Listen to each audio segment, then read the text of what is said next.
안녕하세요. 김호준입니다. 블랙리스트 의혹은 사실 무근인 것으로 결론났다.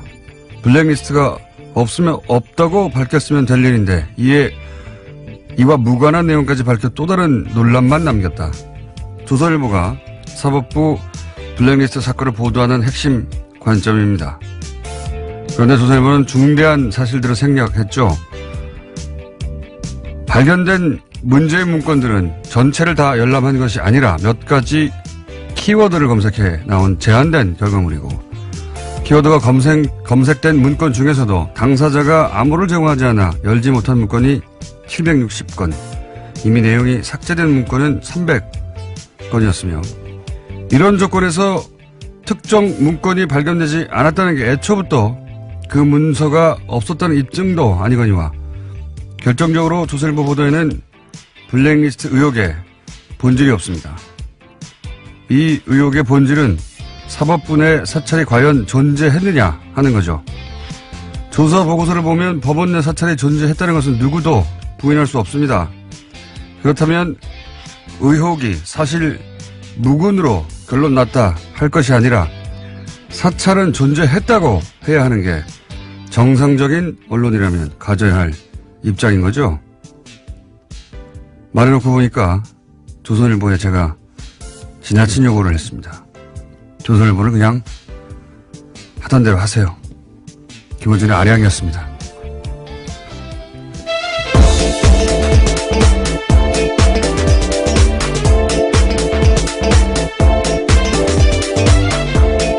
시사인의 김은지입니다. 네.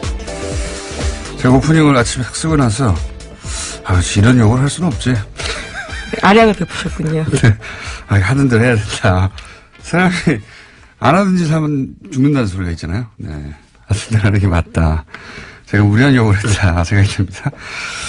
제가 이게 조사 보고서 기자들은 아마 다들 읽어봤을 것 같은데, 별지. 예, 저도 봤습니다. 언론 보도에 이게 다 담을 수가 없으니까요. 예. 그래서 이제 별지 내용들을 다 읽어본 일반 시민들이 잘 없겠지만, 다 읽어본 사람들은 이건 뭐 황당무계하거든요. 내용을 보면. 네, 그렇죠. 예. 저희가 이정열 판사님과 오늘 또 한 번 짚어보겠는데, 이게 이제 보통 경악을 한다, 뭐 충격을 금할 수 없다 이런 표현을 하는데, 저는 그런 표현은 좀 안 어울린다고 생각해요. 너무 찌질하다. 내용이 너무, 이게 우리나라 대한민국의 법원 행정처라고 하면 최고 엘리트들인데. 예, 그렇죠. 법관 중에서도 가장 엘리트들이 가는 곳입니다.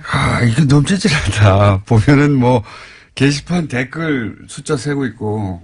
댓글 주요 내용까지 다 보고하고 있는데요. 네. 굉장히 유치한 내용들이 맞습니다. 그런 다음에 보고를 하고 있습니다. 예를 들어서 뭐 누구누구를 보내서 설득하라느니, 설득이 실패했다느니, 그리고 뭐 이런 것도 있어요.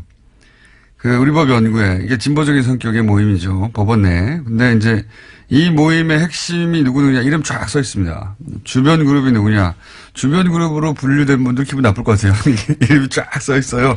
그리고 나서 이제 핵심 그룹이 일반 판사들 호응을 얻는 것을 차단해야 된다. 핵심 그룹을 고립시켜야 된다. 그래서 대응 전략 같은 거 쭉 있고, 뭐 카페 활동이나 인터넷 활동을 어떻게 저지할 것인가.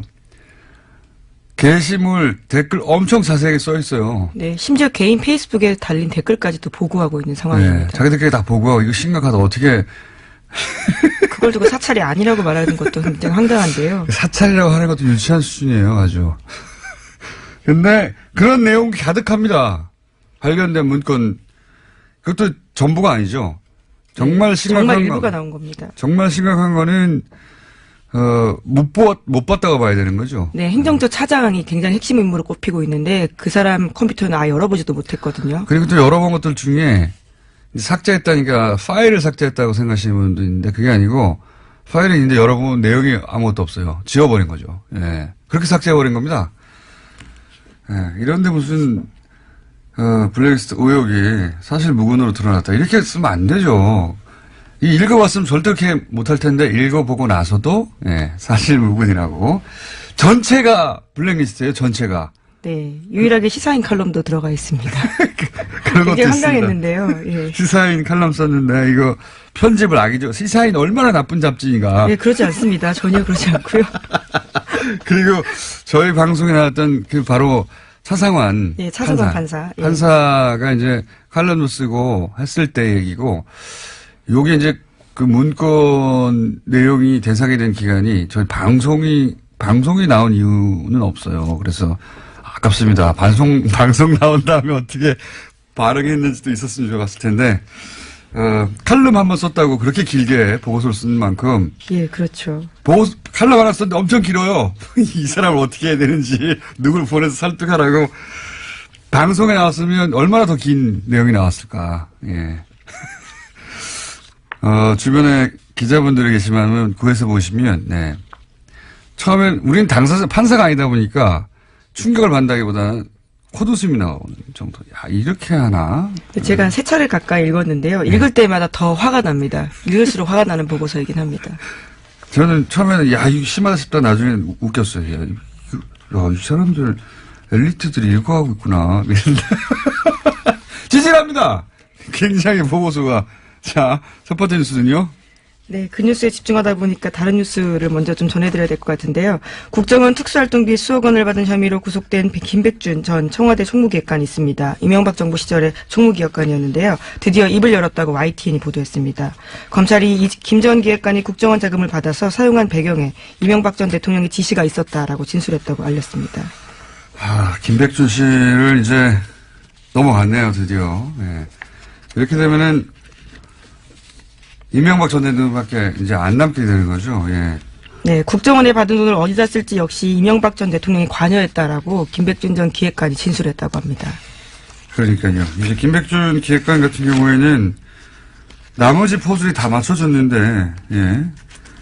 나만 입을 다무는 게 무슨 소용인가, 이런 생각도 했을 것이고, 만약에 다른 진술들이 전혀 없는 가운데 본인에게 처음 물어봤다면 끝까지 부인했을 수도 있어요. 근데 본인을 제외하고는 다 얘기했잖아요. 예. 그러니까 네. 그게 소용이 없다는 생각도 했을 것이고, 또 하나는 그럼 그 돈을 다른 사람은 다 지금 인정하는데 당신이 지시해서 당신이 쓴 거 아니야?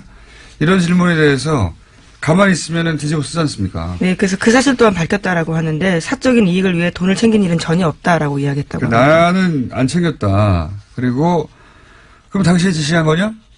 내가 지시한 건 아니다. 말할 수밖에 없는 상황인 거죠. 예. 지난번 김관진, 임관빈 를 넘어서지 못했죠. 그때는. 예. 네, 석방된 바 있습니다.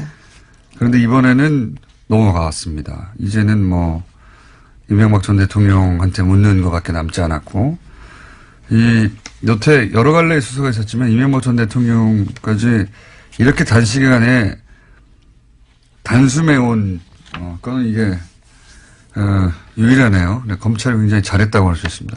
이번에는 일사불란하게 신속하게 탄탄하게 조사를 한 다음에 한꺼번에 불러서 끝낸 것 같아요. 예. 그리고 이제 이전에 박근혜 전 대통령 특활비 사건이 있었기 때문에, 예. 정확하게 어떻게 수사해야 되는지도 알았던 것 같고, 예습한 다음에, 예. 일사불란하게 단칼에 여기까지 갔네요. 자, 이 건은 그래서 이명박 전 대통령 소환만 남은 특활비 관해서는 상황 정도 된 것 같습니다. 자, 다음 수는요? 네, 판사 블랙리스트 다시 전해드릴 수밖에 없는데요. 양승태 대법관 시절에 작성됐던 이른바 판사 리스트 관련해서 발표의 파장이 계속되고 있습니다. 문건의 특정 성향 판사의 동향 같은 것들이 보고된 이야기인데요. 일각에서는 블랙리스트가 아니다라고 주장까지 하고 있습니다. 그래서 어제 MBC가 직접 따져봤는데요. 인사 불이행 여부를 확인해봤다라고 합니다. 지난 7년의 법원 인사 기록을 살펴보면 명단에 있던 판사들은 한 명 빼고는 모두 형사 1심 재판에서 배제가 돼서 실제로 블랙리스트가 작동됐다라고 보도하고 있습니다. 그러니까요. 이게 이제 쭉 1번부터 이름 써가지고 지금 문체부에서 나온 그 명단처럼 그렇게 정리되어 있지 않을 뿐 지금 나온 문건 전체가 다 블랙리스트예요. 이 사람들을 어떻게 할까? 이 사람들은 배제해야 된다. 이 사람들을 고립시켜야 된다. 이거 블랙리스트지 뭡니까? 네, 심지어 적색, 청색, 흑색이라는 표현까지도 나와 있습니다. 이게 이제 형사 재판부에서 배제하는 것이 이게 이제 지원 배제였지 않습니까? 여기서는 지원 배제가 아니라 형사재판부 배제라고 핵심 업무에서 뺐다라는 거죠. 그렇죠. 왜냐하면 거의 모두라고 해도 좋을 만큼의 정치적 사건은 결국 형사부가 관장하는 겁니다. 형사사건이니까. 그리고 영장 실질 심사 판사들 지난 1년간 우리가 얼마나 논란을 많이 일으킨 판사라고 언론에서 계속 지목했었던 다 마찬가지거든요. 그리고 지금 김관진, 임관빈 구속적부심통에 석방한 형사수석 다 형사재판부예요. 형사재판부에서 배제한다는 게 가진 의미는 정치적 사건에 있어서는 자신들의 입맛대로 판단하겠다는 의지가 관철된 것이고, 그리고 이제 배제된 것도 의지가 관철된, 이 블랙리스트를 통해서 돈을 안 줬다 이런 게 아니잖아요. 예, 지원을 배제했다든가 무슨 예술단체 지원을 끊어버렸다든가 그게 아니고, 여기서는 블랙리스트라는 게 결국 이렇게 정치적 재판에 영향을 미칠 수 있는 자리에 있는 사람들 은 전부 다 보수 인사로 채운다. 혹은 뭐 법원 행정처 대법 원장의 의사가 관철될 수 있는 사람으로 채운다. 이거예요. 나머지는 뺀다. 작동한 거죠. 뭘 작동을 안 했어요. 네, 재판이 판사 업무의 핵심이라고 할 수 있는데요. 아예 뺐다라고 하기 때문에 블랙리스트는 작동했다라고밖에 볼 수 없습니다. 뺐다라고 써 있는 문건은 없지만 결과가 배제됐지 않습니까? 이 명단에 있는 사람들이. 자, 그런데 이제 어제 저희 이정렬 판사님하고도 얘기했던, 왜 뭐였죠? 합의재판부? 전원합의체. 예. 용어 어려워. 전원 합의체로 보냈는가. 원세훈 재판. 네네. 예. 그 관련해서는, 정확하게 이제 몇 명 안 되는 대법관들이 지목되니까 그분들은 아니다라고 이제. 본인들은 그렇게 누군가의 지시를 받거나 연락을 받거나 그런 적이 전혀 없다. 본인들이 판단해서 법과 원칙에 따라 판단했을 뿐이다. 이렇게 요약되는 입장을 발표했죠. 네, 공개적으로 입장 발표했습니다. 외부의 영향을 받았다라는 건 사실이 아니다라고 하는 건데요. 사법부의 독립과 재판의 공정성에 관한 불필요한 의심과 오해를 불러일으키는 것에 대해서 깊은 우려와 유감을 표명한다면서 오히려 언론 보도를 탓했습니다. 왜 불필요합니까? 보고서에 나왔는데 거기 법원 내부의 문건에 나와 있잖아요. 우병우 민정수석이 요청을 했고 실제 그렇게 되었다고. 그 과정에서 어떻게 전원합의체가 되는지 우리는 내부 사정을 모르니까 모르죠. 하지만 불필요하지 않습니다. 그렇게 나와 있는데 어떻게 해요. 나와 있어서 의심하는 거예요. 불필요하기는커녕. 만약에 이제 대법관들 지금 남아있는 대법관이 7분인가요? 그때 당시에 13분에서. 네, 그렇죠. 네. 어제 기자회견 했을 때 13명이었는데요. 당시에 있던 사람은 7명이었습니다. 그분들 말대로 어떤 외부의 요청도 없었다고 하면 이건 우병우 민정수석의 기도가 하늘에 닿은 거죠. 네, 하지만 보고서에 쓰여있기 때문에요. 그럼 그 보고서를 쓴 사람이 왜 그렇게 썼는지를 해명해야 될 부분입니다. 보고서는 기도문인 겁니다. 그냥 연불이거나. 예, 판사들이 기도문을 공식적으로 보고서에 썼다는 것도 놀랍네요. 저희가 누구누구에게 무슨 말을 했다 입증할 수는 없으나 불필요한 건 아닙니다. 당연히 누구나 이렇게 생각할 수 있죠. 예. 여기 대해서는 잠시 후에 또 이정렬 전 판사님 나오셔가지고 얘기를 나가보겠고, 이정렬 판사님 오늘 나오셔가지고 얘기하다가 시간이 부족하면 내일 또 나오시고, 내일도 부족하면 또 나올 거고요. 네. 네, 그만큼 굉장히 중요한 사안이기 때문에요. 중요하기도 중요하고요. 이제는 얘기할 수 있는 문건이 있잖아요. 문건 내용이 너무 풍성해가지고요. 얘기할 게 많아요. 네, 그렇지만 임종원 전 법원 행정처 차장의 PC는 아직도 열어보지 못했다는 점 다시 한번 강조하겠습니다. 강제 수사를 해야 한다고 봅니다. 네. 범죄가 벌어졌는데, 범죄 아닙니까, 이게? 예. 그것도 예전에는 독재 정권이 권력을 찍어 누른 거라면 이건 사법부 내에서 자기들끼리 한 거잖아요. 네, 그런 혐의가 있는데요. 임종원 전 차장 같은 경우에는 또 우병우 전 수석과 굉장히 많은 통화를 했다라고 알려져 있거든요. 그런 점들도 굉장히 의심스러운 상황입니다. 생각해 보시면 그냥 사기업에서 직원들을 이렇게 뒤에 조사를 해가지고 문서를 썼는데 직원들을 발견했어요. 고소고발하면 이거 걸립니다, 당연히. 근데 사법부에서 이렇게 했는데 나는 비밀번호를 줄 수 없어. 그런다고 가만히 있는 거 아닙니까? 참 말도 안 된다고 봅니다, 저는. 자, 이 얘기하다가 시간이 다 갔네요. 자, 빨리빨리 짚고 넘어갑시다. 네, 어제 문학의 블랙리스트 혐의 관련해서 2심 재판 결과 나왔습니다. 조윤선 전 정무수석이 유죄가 선고됐는데요. 1심에서는 블랙리스트 관여 혐의에 대해서 무죄 선고받은 바가 있습니다. 그래서 6개월 만에 다시 법정 구속이 됐는데 징역 2년 선고받았습니다. 또 함께 재판을 받은 김기춘 전 비서실장은 형량이 1심보다 1년 더 늘어서요. 징역 4년을 선고받았습니다. 3심, 4심, 5심 다 했었으면 좋겠어요. 1년씩 늘어나게. 근데 조윤선 전 장관은 사실 애초 석방이 말이 안 된다는 얘기가 많았었죠. 예. 자, 석방됐다 다시 들어갔고요. 다음 뉴스는요?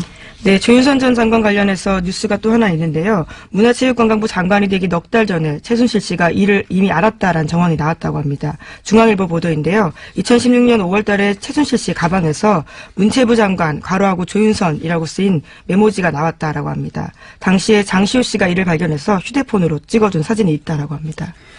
그렇군요. 예. 휴대폰에는 일시 장소까지 남으니까요, 기록에. 그 사진으로 볼 때, 임명되기 넉 달 전에 이미 최순실 씨의 메모에 문체부 장관은 조윤선으로 한다, 이렇게 적혀 있었다는 거죠. 이게 제가 보기에는 어제도 잠깐 얘기했던 주말에, 문고리 3인방이 박 대통령한테 뭔가 보고를 할 때, 또 왔다 갔다 했잖아요. 네. 아무도 가만히 있으라고 말도 못했다라고. 나가란 말도 못하고. 그때 이제 결정하셨겠죠. 최순실. 사실상 내정 페이퍼가 아닌가라는 의심이 드는 문건입니다. 문건이 아니고요. 메모입니다. 최순실 대통령 대행이 그때 결정하셨겠죠. 예. 이렇게 장관으로 하야라. 하여튼 관련 뉴스가 짧게 하나 있고요. 자, 하나 정도만 더 하고 넘어가야 될 것 같은데, 예. 그 특활비 관련해서 새로운 뉴스가 하나 나왔죠? 예. 네, 이명박 정부 시절 국정원이 대북 공작금을 이용해서 야당 정치인과 민간인을 불법 사찰했다고 더불어민주당 민병두 의원이 주장했습니다. 프로젝트 이름이 웃긴데요. 포청천입니다. 자, 그래서 민병두 의원이 직접 잠시 후에 스튜디오에 출연하셔서 사안을 다룰 텐데, 사실 특활비 관련해서 자기 집 기름값도 내는 뉴스가 이미 나왔기 때문에, 무슨 뉴스든 특활비 관련해서는 가난하다 싶긴 했었는데, 대북 공작비를 빼먹었다는 뉴스는 레벨이 또 달라요. 예.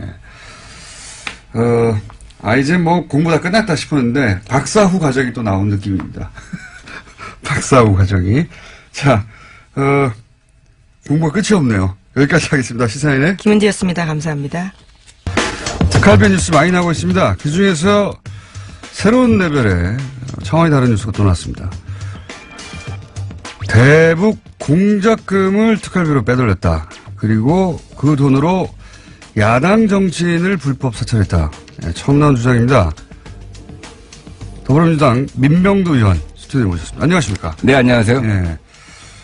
이거는 처음 나온, 그러니까 두 가지가 처음 나온 거죠.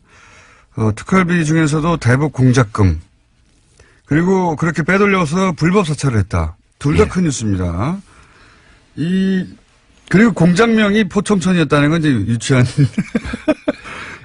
유치합니다만은, 공장명 포청천, 대북 공작금 빼돌려서 야당 정치인을 불법 사찰하라.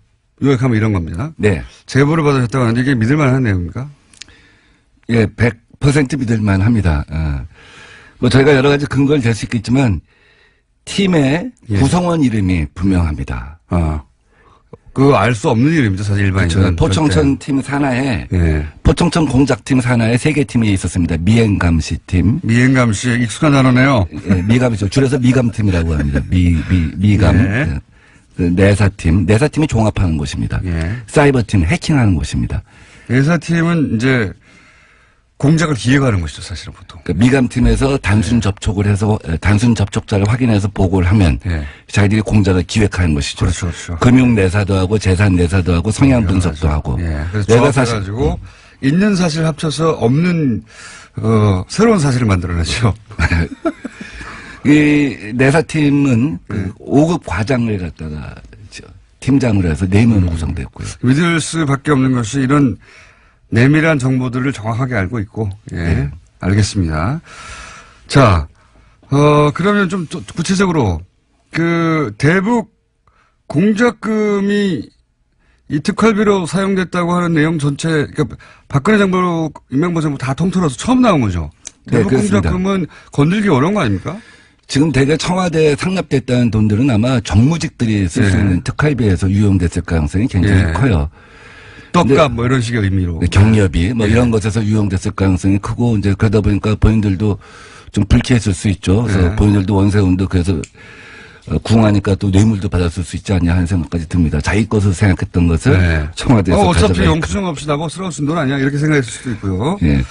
근데 대북 공작금이라고 특정돼 있는 이미 항목을 전용해서 쓴 거는 처음으로 드러난 겁니다. 이건 정말 이적 행위와 다를 바 없다고 생각합니다. 그러니까요. 빨갱이라고 이제 이 야당을 당시 공격했던 게 북한을 이롭게 한다고 공격한 건데 이 북한을 이롭게 하는 행위 아닙니까? 자기들이 빨갱이였어요.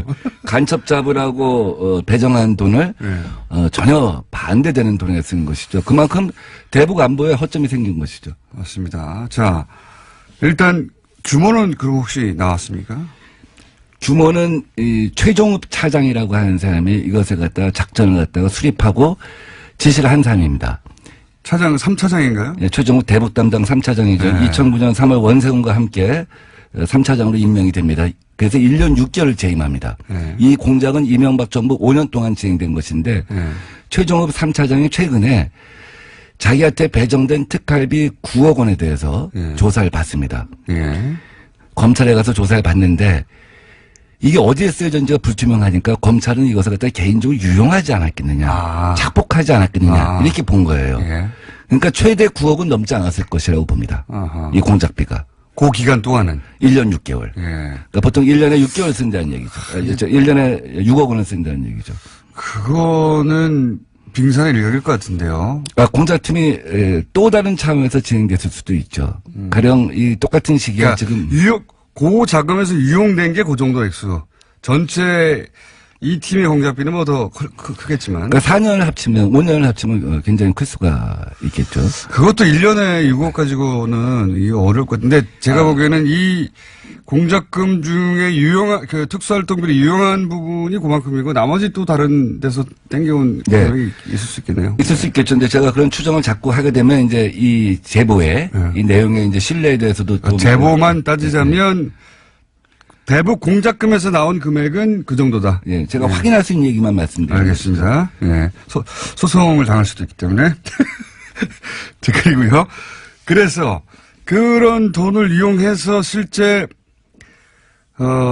야당 정치인을 사찰한다고 했을 때 누구누구가 사찰 대상이 됐습니까? 미감팀은 벽을 뚫든 천장을 뚫든 증거를 확보해와라. 무엇이든지 가져와라. 이 얘기는 뭐냐면 돈은 얼마든지 이제 지불해 줄 테니 혹은 불법에도 상관없다. 마음껏 사용해라. 승진도 보장해라. 뭐 이런 얘기입니다. 근데 미감팀에서 누구누구를 미행했는가는 제가 정확하게 알 수는 없습니다. 다만 사이버팀에 대해서는 제가 좀 비교적 자세한 내용을 들었습니다. 박지원, 한명숙, 특히 한명숙 전 총리에 대해서는 정치자금권에 대해서 내사를 해라 하는 얘기를 특별히 지시를 했고요. 그다음에 KBS 사장 정현주, MBC 사장 최문순, 박원순 시민단체 대표 이런 분들의 이메일 주소를 줬다는 겁니다. 이 사람들을 따라 한마디로. 이 사람들의 PC를 뚫어라. PC를 뚫어라. PC를 뚫어라 하는 얘기는 뭐냐면 왜 이메일 주소를 주면서 PC를 뚫어라 하는 얘기가 무슨 뜻이냐면 해킹 프로그램을 넣는 그렇죠. 겁니다. 해킹하라는 거죠. 그러면 핸드폰까지 다 연결이 되는 거죠. 사실은. 그러니까 그 이후에는 수시로 개통 라인을 무시하고 수시로 이메일 어드레스가 왔다는 겁니다. 이 사람들은 이메일 어드레스의 주인이 누군지는 몰라요. 그러면 이제 추적해서 알게 되는 거죠. 예. 추적해서 자기들의 특이사항만 정리해서 보고를 하는 것이죠. 근데 가만히 보니까 나중에 보니까 이게 2012년 총선 임박해서는 당시의 여당 관계자들도 많더라는 거예요. 여당 관계자들도 있었다. 그러니까 어떻게 보면 공천을 앞두고 정적을 제거하려고 한다든지 속아내려고 한다든지. 정권의 이명박 정부의 말을 잘 안 듣는 여당 인사들이었겠죠 아마도. 그래서 사이버팀도 그걸 특정할 수는 없는데 조사를 해보니까 이게 전방위적이구나. 여당 야당 가리지 않는구나. 심지어 애인들도 하는 거야. 그 사람 표현대로 하면 애인들도 조사를 하는구나. 애인들 약점을 잡으려고 하는 거죠. 여기서 애인이란 말은 여기서 애인이란 말은 이제 우리 편도 조사하는구나. 그렇구나. 여당을 조사하는구나. 그런 의미로 얘기를 하더라고요. 아니 근데 사실 실제로 이렇게 소위 미행하고 내사하다 보면 그분들의 애인들도 자연스럽게 만나게 되니까 사찰이 되겠죠. 예. 그래서 이제 이 사이버 팀은 주로 그 원래 있던 산업 스파이 담당들이 일을 합니다. 해커. 예. 전문 해커들이 동원돼서 하는 그렇겠죠. 것이죠. 당연히. 예. 미감팀은 아무래도 전문 요원들이 해야 되죠. 일정한 거리를 두고 해야 되고. 근데 미감팀이 외부에 사무실을 두지는 않았고 막교대로 해가면서 일을 진행했다고 합니다. 저는 이 미행팀들을 몇 번 마주친 적이 있어요. 아, 그래요?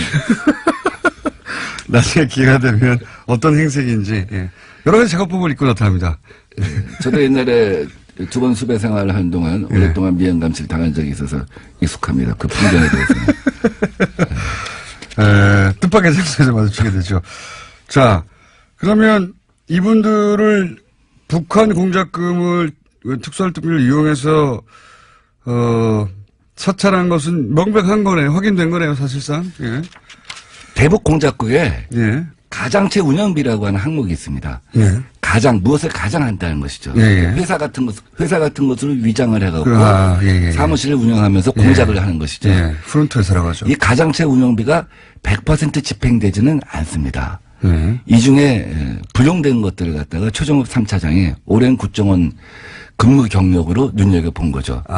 이걸 전용하면 되겠구나. 아하. 근데 이것을 곧바로 방첩국에 넘겨갖고, 방첩국은 이제 외삼의 산업 스파이 담당하는 곳인데, 곧바로 전용을 하게 되면 문제가 생길 수밖에 없지 않겠습니까? 예. 내부에서 예상관이나 이런 사람들이 일단 저항을 하게 됩니다. 예, 그렇죠. 이건 아니다. 예. 그래서 일단, 어떻게 대북을 빼돌려서 야당을 사찰하냐, 이렇게 나올 수 있으니까요. 그렇죠. 그래서 용도 세탁을 합니다. 항목 세탁을 합니다. 아하. 유력 정치인 해외 비자금 은닉 실태 조사. 이렇게 하면 약간 좀 그렇죠. 모호하잖아요. 그렇죠. 국정원 사람들이 생각할 때 유력 정치인 중에 북한하고 연결되는 사람도 있겠지. 네. 그 사람들의 생각에는. 그래서 일단 항목을 갖다 위장해놓고 요것을 갖다 방첩국에서 쓰게 하는 것이죠. 이거는 정말 내부 인사가 아니면 나올 수 없는 이야기네요. 그렇게까지 했다는 거는 어떻게 알겠습니까? 내부 제보가 아니면. 그래서 이제 주로 쓰는 돈이 경력이라고 합니다. 경력금. 경력금이 제일 중요한 항목 중 하나고 또 내사팀이나 미감팀이 이제 너 미행했으니까 또 항목이 없으니까 경력금으로 줬다. 중요한 성과를 냈다. 네. 중요한 성과를 내면 경력금을 갖다 뭐 얼마 줄지 모르겠습니다만 성과에 따라 다르겠죠. 인센티브 성과급이겠죠. 그다음에 그 접촉자. 예. 접촉자에 대한 사례비라고 하는 것이 있습니다. 접촉자. 이게 이제 이른바 이제 망원 같은 개념이죠. 이제 빨대. 확실히 포섭되면 망원이고, 예. 그쪽 용어로 하면 빨대고. 빨대죠, 빨대. 빨대라고 또 이쪽 그 정보권 용어로 하면 망원이라고 하죠. 예. 그 사람들한테 사례비도 있고, 예. 그러면 프락치라고도 했었죠. 지금도 하고 있고. 이러면 이 내용이 그 원세훈 원장에게 보고되고 이명박 전 대통령에게 보고되고 하는 사실은 혹시 확인하신 바 있습니까? 그러니까 일정 시점이 지나면 그러니까 마구잡이로 오다가 내려왔다고 합니다. 이메일 어드레스가. 원장 비서실에서 내려오기도 하고. 원장 비서실이면 뭐 당연히 예. 원세훈 원장이 알았겠네요. 또 3차장한테 내려오기도 하고. 예. 그래서 국정원은 사실 약간 좀 위장 조직 비스듬 해갖고 우리가 생각할 수 있는 거랑 그 직급의 규모가 좀 다릅니다. 예. 그러니까 국실이 제일 1급 부서입니다. 예. 그 다음에 사단, 이런 우리 심리전 전단. 것처럼 예. 그 밑에가 실 밑에 단. 단이 있고, 단 밑에 처가 있습니다. 예. 우리가 국가보훈처 하면 장관급 부서 아닙니까? 그 밑에 처가 있는데, 이렇게 마구잡이로 지시가 내려오고 불법적인 지시가 내려오니까, 이 단장 밑에, 그러니까 이 단장급 작전이거든요. 포청천 작전은 단장급 작전인데 그 밑에는 처장이 나한테 보고하지 마라. 나는 관계없는 일이다. 이게 불법이 명백하니까. 그렇죠. 나중에 큰일 난다 하는 생각을 한 거죠. 그럼에도 불구하고 마구잡이로 이메일 주소가 내려왔는데 어떤 때는 이 라인을 무시하고 단장을 무시하고 직접 원장 비서실에서 이거 알아봐. 이 이메일 알아봐. 그래서 자기들이 추정컨대 일정 시점이 지나서 보니까 뭐 애인 적군 가릴 것 없이 막 조사하는데 어떤 경우에 원장이 누구 점심때 만나서 유력 정치인이 이 사람 좀 알아봐 하면 그거 알아봐주고 이런 것이 아니었나 싶을 정도로 개인 흥신소 비슷해지지 않나 하는 생각이 들었다는 겁니다. 이 원세훈 원장이 알았을 법한 정황은 이제 이해가 가는데 대통령에 보고됐다까지는 모르겠죠. 적어도 이걸 제보하는 쪽 정도에서는. 근데 국정원에 예. 아까 말씀드린 처, 단, 국실에서 자체적으로 하는 업무에 대해서는 대통령한테 보고할 필요는 없습니다. 그렇죠. 결과만 알려면 되니까. 근데 원장이나 예. 차장이 진행한 업무에 대해서는 대통령한테 보고를 한다고 합니다. 그리고 최종업 씨는 1년 6개월 하고 그다음에 김남수 씨가 나머지 기간을 했습니다. 차장이 바뀔 때 당연히 또 대통령한테 기존 업무를 갖다 파악하고 새로 무엇을 하겠다는 보고를 한다고 합니다. 완전히 새로운 내용이네요. 그래서 대개 이제 이렇게 진행이 되다 보면 이 중에 승진되는 사람도 있지 않겠습니까? 네. 그럼 승진되면 사람은 새로 충원을 해야 되잖아요. 네. 그래서 승진이 대개 거의 정권 말기에 이루어진다고 합니다. 네. 그리고 정권 말기에 공작을 종료한다고 합니다. 그래서 박근혜 정부 때 남재준 원장이 이제 새로 와서 네. 이걸 들여다보기 시작한 거죠. 이거 뭐였지? 네. 이전에 뭐 한 거야? 네. 이제 감찰하기 시작하니까 사실 뭐 네 분 다 초록이 동생이고 다 한편이고 이러니까 이걸 보호할 수밖에 없지 않겠습니까? 네. 이렇게 되면 이걸 조사하게 되면 대북 공작 역량이 네. 전부 와야 된다. 이렇게 하면서 방어를 했다는 거죠. 네. 근데 뭐 자기 알긴 알았다는 얘기네요. 그러니까. 그렇죠. 이 사람들이 이명박 정부 때 뭘 했구나. 어떤 조사를 했구나. 그래서 이게 뭐지? 자기들도 관심 가질 수밖에 없지 않겠습니까? 또 어떤 땐 자기들이 거기서 벤치마킹도 할 필요도 있는 것이고. 근데 그쪽에서 이게 안 된다. 대북 역량 라인이 와야 된다. 그럼 알 수가 없는 거죠. 해서 그 폭로되거나 하진 않았고. 네. 그래서 이제 남재준 원장이 이 포청천 작전에 대해서 전모를 파악하지는 못했던 것으로 알고 있습니다. 그러나 거기서 아이디어를 얻어서 또 다른 제2의 박근혜판 포청천 작전을 갖다가 전개했을 수도 있겠죠. 있겠죠. 예. 제가 궁금한 거는 이게 이제 국정원 그 적폐청산위원회에서 그때 한참 여러 가지 이제 문제점들을 거론할 때 이게 왜 안 나왔죠? 그러니까 국정원 적폐 TFT가 이제 나중에 종합 대국민 보고를 하면서 네. 메인 서버에 접근할 수 없었던 것이 제일 큰 한계였다. 이런 말을 하지 않습니까? 그게 하나였을 것 같고요. 네. 국정원 TFT를 구성할 때 큰 원칙이 뭐냐면 국정원 식구들로 하지 말자. 네. 왜냐하면 지난 20년, 30년 국정원에 근무했던 사람들은 언젠가는 어느 시점에선가는 어느 위치에선가는 나쁜 짓을 누군가는 했을 것이다. 누구든지 했을 것이다. 그럼 누가 누구를 갖다 탓할 수가 없는 상황 아니냐. 그래서 외부에서 사람을 데려옵니다. 그건 잘했다고 생각해요. 근데 외부에서 사람을 데려오다 보니까 한계가 있다. 내부의 문제점을 속속들이 들여다볼 수가 없었던 이런 것이죠. 내용 같은 경우에는 숨겨버리면 알기 굉장히 힘들었다 이런 얘기네요. 그렇죠. 이실직고 해라. 네. 근데 이실직고 안 하면 알 수가 없는 거였죠. 그러니까 지금 국정원 그 TF로 물론 많은 내용이 밝혀지긴 했지만 메인 서버에 접근할 수도 없었고 그리고 이렇게 아주 내밀한 국정원에 실제로 굉장한 타격을 줄 수 있는 내용들은 이거 외에도 감춰질 수 있겠네요. 저는 이종찬 원장님이 그런 얘기를 하신 적이 있어요. 국정원장 하셨던 분이. 정말 MB한테 화나는 거는 해외 역량과 대북 역량을 완전히 와해시킨 것이다. 비전문가들로 인사교체를 해갖고 영포 라인을 교체해서. 그러니까 빨갱이는 그쪽에서 되고 태극기 집회의 그 핵심 내용이 이런 거거든요. 북한의 이로운 행위를 한다는 거거든요. 그 지금 이명박 전 대통령 사저 앞에서 지금 태극기를 흔들어야 돼요. 그 방산 비리를 갖다가 우리가 이적 행위로 다스리자 한 얘기를 제가 맨 처음에 했었고, 근데 지금 뭐 전현직 정권 가릴 것이다 그런 얘기 합니다. 저는 이런 거야말로 이제는 이적 행위로 다스려 갖고 국정원을 완전히 탈바꿈시켜야 한다고 생각합니다. 저도 그렇게 생각하는데, 시간이 다 돼버렸네요. 서울시장 나가시는 얘기도 한 질문 하나 정도 하려고 그랬는데, 질문 하나 정도 할게요. 왜 나가시려고 합니까? 저는 우리 문재인 정부의 대부분의 정책을 제가 디자인했었죠. 연구원장을 하면서. 네. 그래서 혁신의 어떤 그 기관차가 될 수 있다. 문재인 정부가 소득주도 성장이라고 하는 한 축의 정책을 만들고 또 한편에서 여러 가지 혁신 정책을 펼치고 있지 않습니까? 제가 남들이 생각해보지 못한 아이디어. 하나만 알려주세요. 뭐 예컨대 재래시장 아파트를 짓겠다 하는 거였죠. 재래시장 아파트요? 재래시장에 요새 강남 강서구에 모듈 주택이라고 해갖고 레고 주택입니다. 공장에서 제조해갖고 4일 만에 조립한 네. 청년 주택입니다. 네.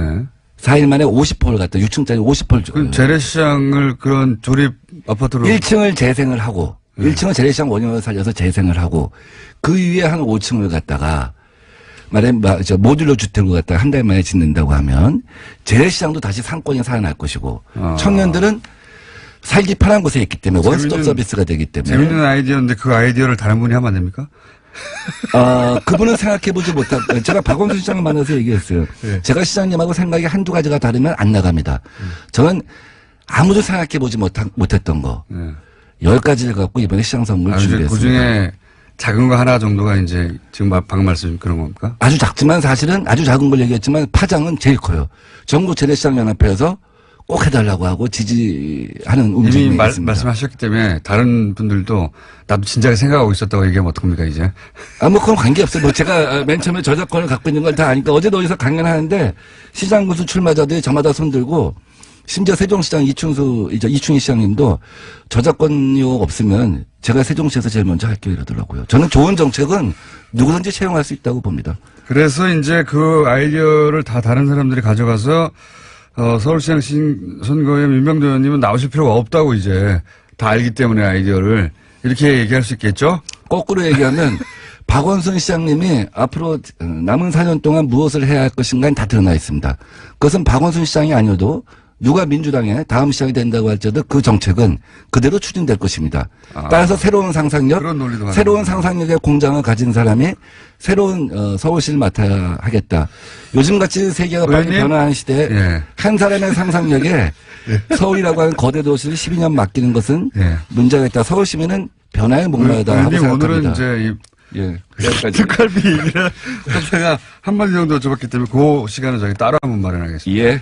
따로 마련해가지고 왜냐하면 이 선거 관련해서 다들 예민해가지고 기회를 또 공평하게 드려야 하기 때문에 그런 기회를 따로 만들어서 한 번 더 모시기로 하고 오늘은 전혀 나온 적이 없는 대북 공작비가 빠져나가서 야당 국회의원들을 사찰했다고 하는 내용을 폭로해 주신 민병두 의원이었습니다. 감사합니다. 네, 고맙습니다.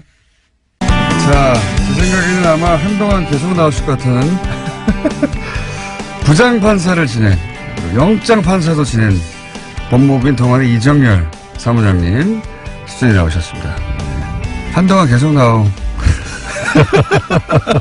이게 잠이 모자라네요. 잠이 오잖아요. 아니, 제가 이 별지 네. 쭉 읽다가 예. 어느 순간 저는 일단 법관 아니니까 예. 그 좀 다르게 받아들일 것 같은데 이따가 이 코미디다 이런 생각을 했어요. 이거 웃으면 안 되는데. 이게 정말 이렇게 그 근엄하신 판사들이 행정처에 모여서 이런 생각하고 있었나? 뭐 이런. 그 일부에서 저한테 그런 질문을 하시더라고요. 이게 정말 판사들이 쓴 문건이 맞냐. 그러니까 이게 진지하게 물어보시는데 혹시 네. 법원에서 이 뭐 예를 들어 국가정보원이나 이런 데다가 이렇게 위탁을 줘가지고 거기서 거긴 정보기관이니까 거기서 나온 정보를 가지고 그쪽 문체에 맞게 문건을 작성해서 법원이 넘겨받은 걸 그냥 그대로 쓴 거 아니냐는 그런 의문을 제기하시는 분들도 계시더라고요. 네, 그 이해갑니다. 이해가는 것이 일단 제가 보기에는 이거 국정원에 입사한 지 약 3개월 정도 된 네.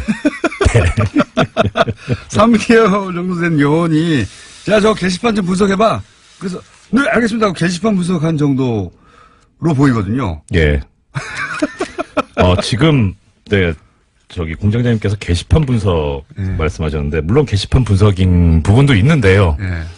뭐 이따 얘기 나오면 또 말씀드리겠습니다. 아까 얘기 나왔던 차성환 판사 같은 경우에. 네. 정말 웃겨요, 그거. 예, 여기에 지금 문건에 뭐라고 나오냐면, 차성환 판사가 코트넷에 그러니까 코트넷이라 하면 이제 법원 내부 게시판이거든요. 법원 판사들이 보는. 네. 거기에 글을 게시를 하는데 그것과 관련해서 친분 있는 판사들에게 이메일로 글을 송부를 하면서 의견을 구했다. 그러면서 네. 전체 회신의 방법으로 활발하게 토론 중이다. 네. 하면서 이 문건에 이메일들이 쭉 나와요. 저도 그거 보고 놀랐는데, 아니, 법원 판사들의 개인 이메일들을 행정처에서 다 볼 수 있네? 이렇게 생각했어요, 저도. 그러니까요. 이메일 내용이 쭉 나오죠. 예. 저는 여기서 섬찟했습니다. 저도 당연히 내부 이메일을 썼었기 때문에. 이메일 내용이 다 나오고, 저는 거기서 웃긴 게 이런 겁니다. 누구 보내서 저 사람 좀 설득 좀 해봐. 네. 이런 거 있잖아요. 네. 그러고 나서 설득 실패. 예. 그 지금 공장장님께서 말씀 주신 게 네. 두 사람이 나옵니다. 하나는 이 차성환 판사의 친척이 예. 법원에 있어요. 예. 그 사람을 통해서 쿠션이 쿠션. 예, 설득을 해라 하니까 방금 공장장님 말씀하신 대로 실패했다. 두 번째는 소속 법원 지원장. 예.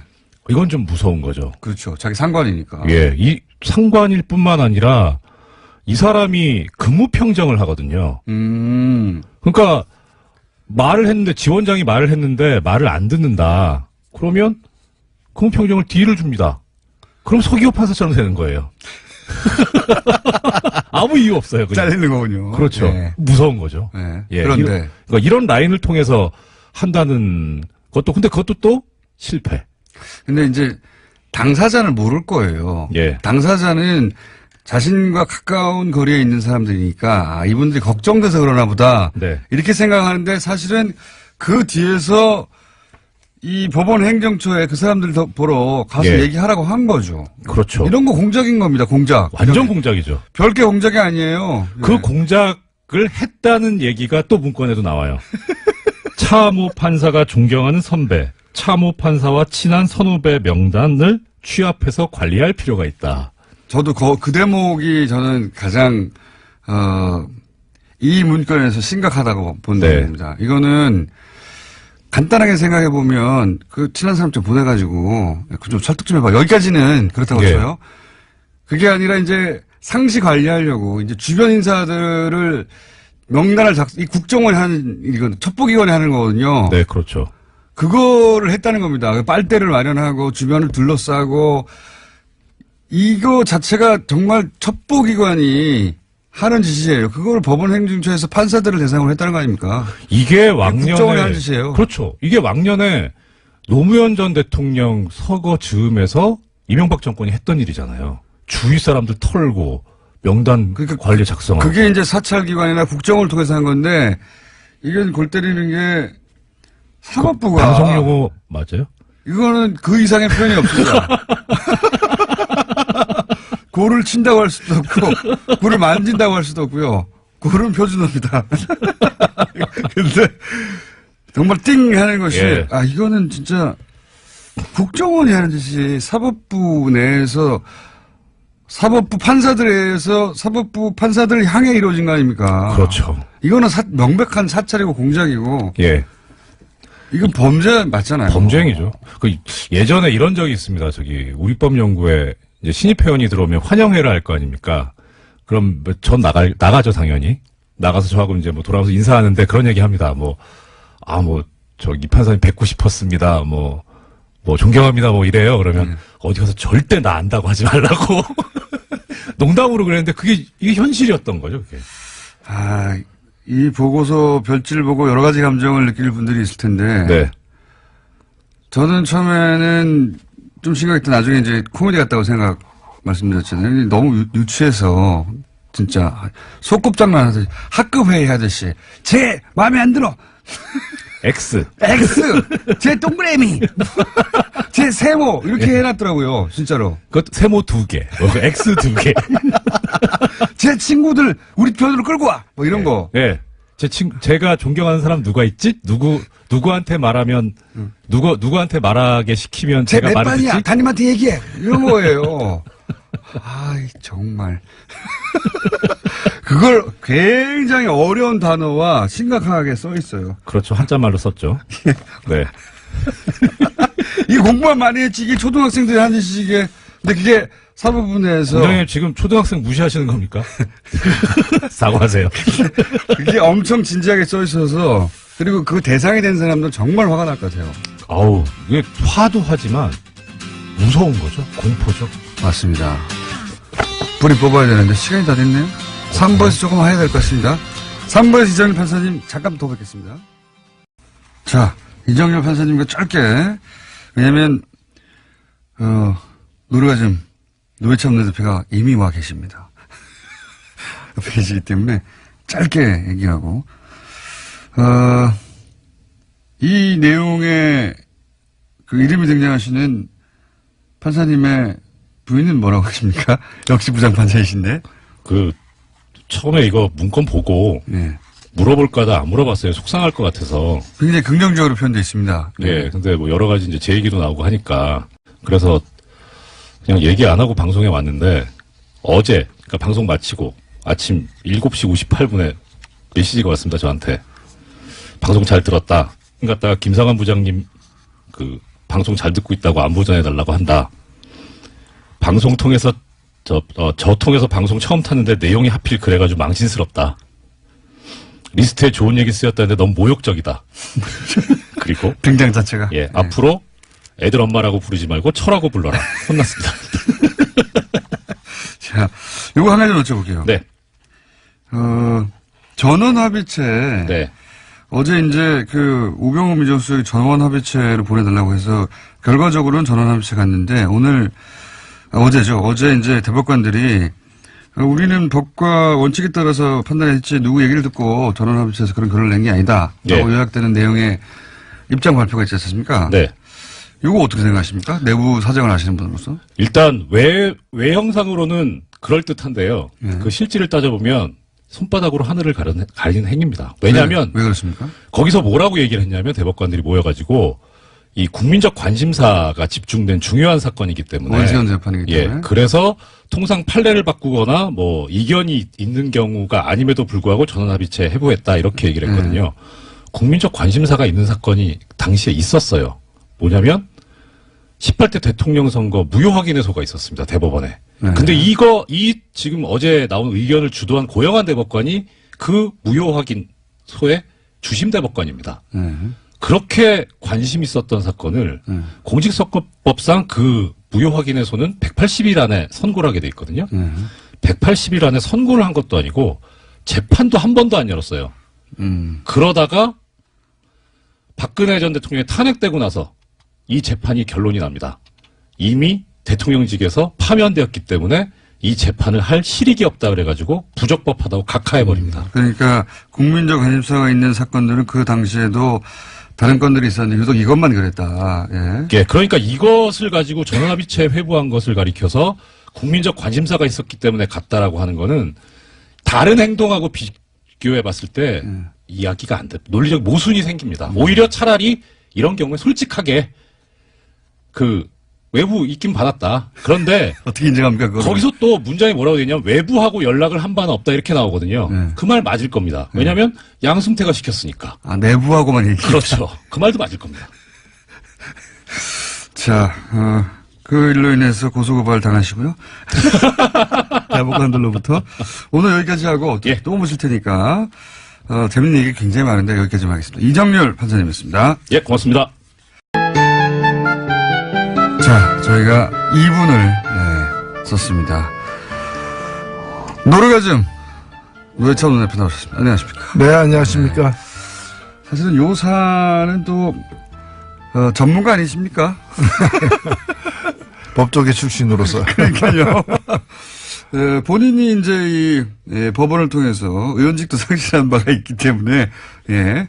하실 말씀 아시죠 이게? 예. 읽어보셨죠 이거? 예, 뭐 여기 여러 가지 문제가 있는데 눈에 띄는 것은 이제 법원 행정처, 이거 법원 행정처에 있는 분들이 주요 보직자들은 다 판사 출신들입니다. 그렇죠. 현역 네. 판사들이죠. 네. 근데 이분들이 그 판사들을 갖다가 뒷조사를 해가지고 네. 우리 편 아닌 편 이렇게 구분을 하고 너 우리 편 얘 아니야. 예. 얜 세모 이렇게. 근데 그런 과정에서 보면은 법원 내부 그 망에 그 여성 판사들만 들어가는 곳이 있습니다. 판사라 하더라도 남성들은 못 들어가도록 폐쇄 공간인데요. 이런데 그 아이디하고 비밀번호를 알아내가지고 들어가서 거기까지 다 훑어보는 거예요. 이메일도 훑어보고 예. 못 들어가겠지 하는 곳에 다 들어가가지고 다 누군지 알아내요. 그렇습니다. 다 알아내고 그리고 행정처라는 곳이 이제 기본적으로 법원 행정을 다 총괄하는 곳이다 보니까 사실은 시스템을 장악할 수가 있으니까요. 서버를 열어보면 다 알 수 있는 거 아닙니까? 그렇게 한 것 같습니다. 보니까. 예, 이미 그 자료로도 나와 있습니다만은 사법행정위원회라는 주요 이제 법적 기구가 있는데 여기에 이제 들어갈 판사들, 후보군들을 갖다가 이제 분류를 해놨어요. 저는 이것도 일종의 리스트라고 보는데. 당연히 리스트죠, 사실. 여기 보면은 보수 판사, 예. 보수 성향 판사, 그러니까 자기 편이라는 거예요. 예. 그 다음에 좀 온건, 예. 중도라는 거고, 그 다음에 강경. 예. 근데 더 재밌는 건 이게 컬러가 어떻게 된 줄 아세요? 보수는 빨간색이에요. 어떻게 보수가 빨간색입니까? 새누리가 빨간색이지. 그러니까요. 보수 빨간색이고, 그리고 강경이 무슨 색인 줄 아세요? 블랙입니다. 까만색이에요. 블랙리스트죠. 블랙 조심해야 돼요. 무슨 요새 블랙 뭐 많던데. 블랙하우스 있습니다. 예. 그래서 그러니까 이런 식으로 구분을 내일 블랙하우스 하는 날입니다. 구분이 돼 있고요. 예. 가장 핵심적인 문제는 뭔가면은 지금 몇 개의 그 개인용 PC가 있었는데 예. 그 중에 한 개만 내놓지 않았어요. 예. 그게 바로 핵심이죠. 임종원 예. 법원행정차장의 그 PC인데 본인이 비밀번호를 내놓지 않았죠. 예, 그리고 PC 자체를 내놓지 네, 않았어요. 맞습니다. 예. 이건 열어보지도 못했어요. 예. 나머지는 열어봤는데 비밀번호 걸린 것 때문에 700여 개는 맞습니다. 못 열어봤는데 문제는 이게 가장 열어볼 필요가 있는 거라는 겁니다. 왜냐하면 이 임종원 법원행정처장은 이미 특검 수사에서 박근혜 특검 수사에서 나온 것처럼 지금 그 우병우 민정수석하고 예. 1년에 수백 통 전화를 서로 오가는 사람이에요. 네.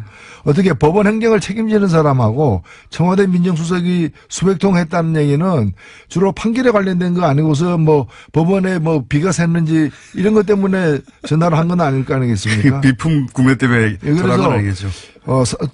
이게 완전히 독립적으로 이 운영돼야 될 법원이 특히 대법원이 청와대와 커넥션이 이렇게 그러니까요. 유착 관계가 긴밀하게 있었다는 것은 심각한 의혹이기 때문에 앞으로 반드시 이 조사가 돼야 될 부분입니다. 근데 이게 이제 그 사법부다 보니까 네.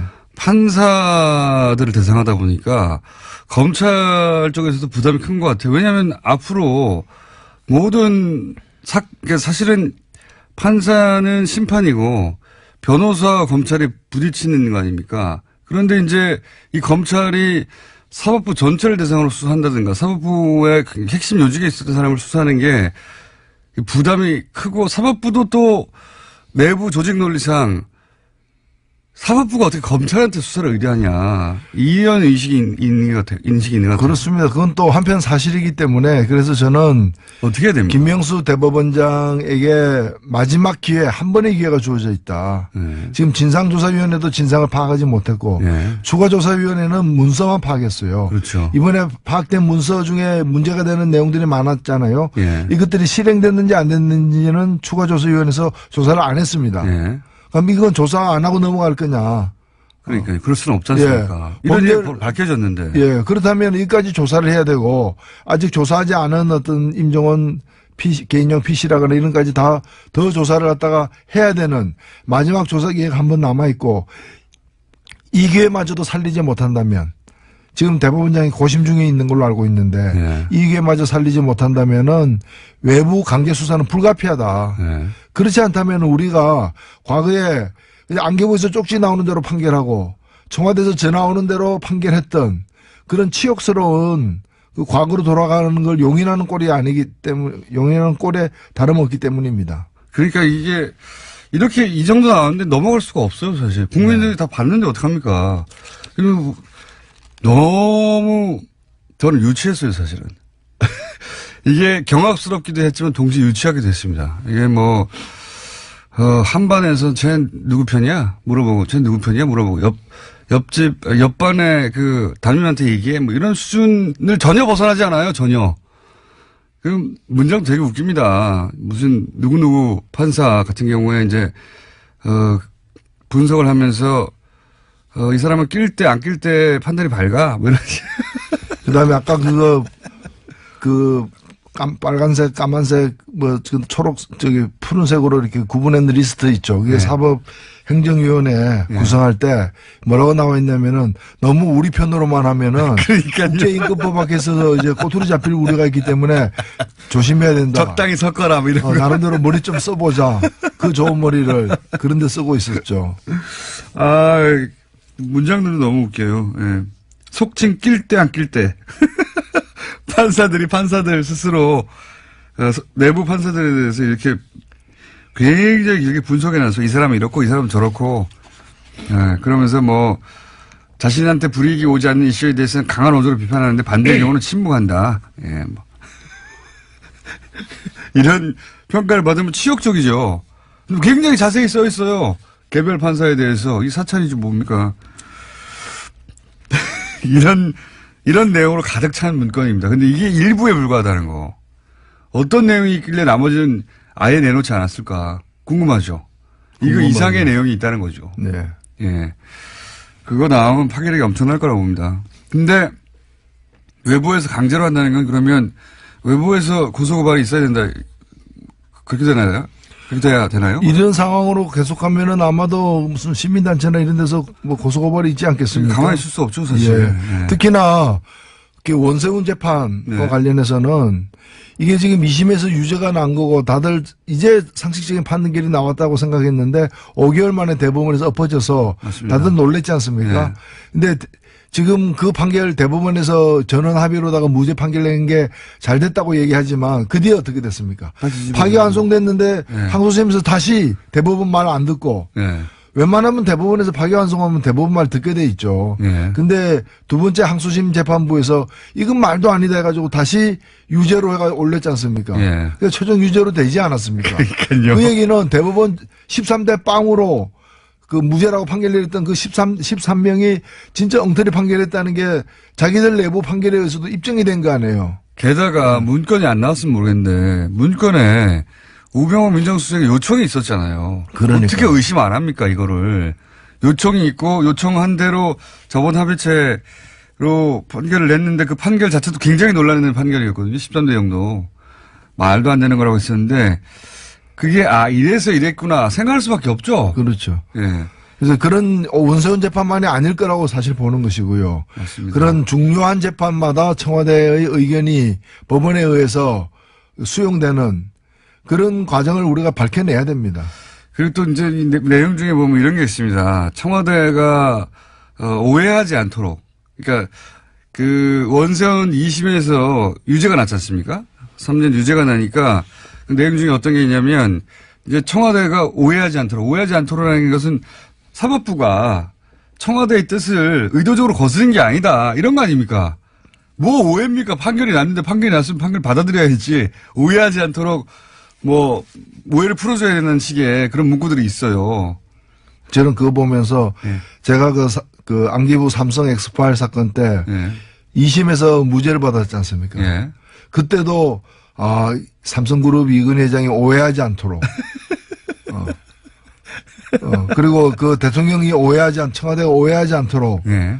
뭔가 하지 않았을까 하는 그런 억측까지도 사실은 드는. 네, 뭐 그랬을 법합니다. 실제. 그러니까 이 정권이 싫어하는 판결이 나면 전권이 관심 있는 재판인데 싫어할 판결이 나면 사법부가 나서서 그거는 사법부의 뜻이 아니고 개인 판사가 그렇다는 얘기는 다른 사건들은 처음부터 오해하지 않도록 잘 만들어줬다는 거 아닙니까 결론을. 그렇죠.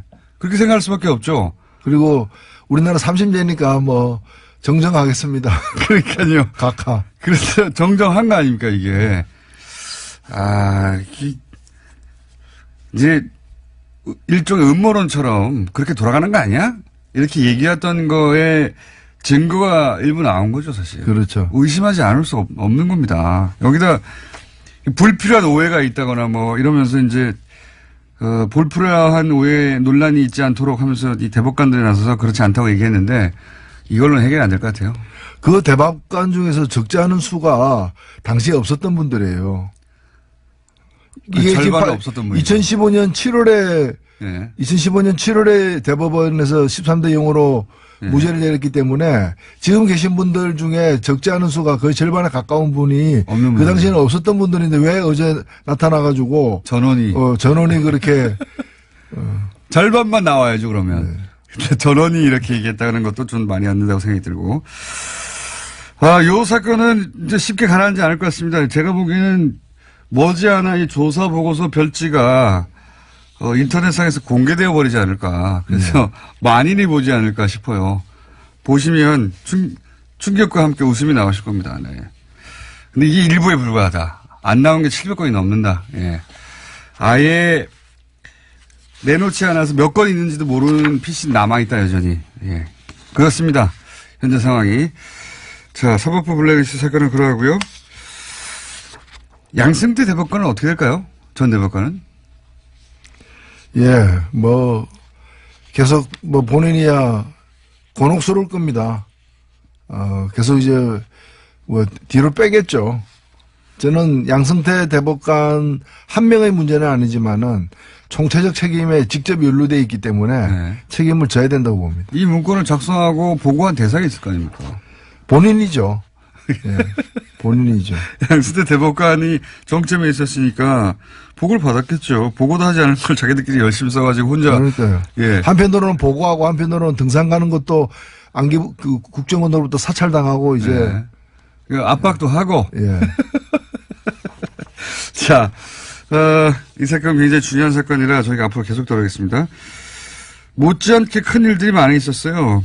예를 들어서 나경원 의원이 IOC 항의 성안을 보냈다든가 여기에 대해서 이제 화가 난 국민들도 있고 그리고 북한 평창 올림픽이 평양 올림픽이다라고 보수 신문과 야당에서는 계속 공격하고 있고 이거 어떻게 전체적으로 보십니까?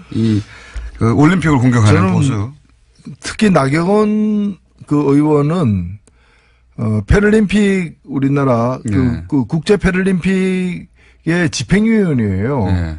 그다음에 우리나라 이게 평창 동계 올림픽에 또 그 조직위원이기도 하고요. 맞습니다. 물론 그 조직위원은 뭐 거의 29명, 30명 되는 이제 거대한 규모입니다만은 이런 분이 그것도 IOC에다가 그 편지를 썼다는 것 자체가 저는 상식적으로 납득이 안 가요.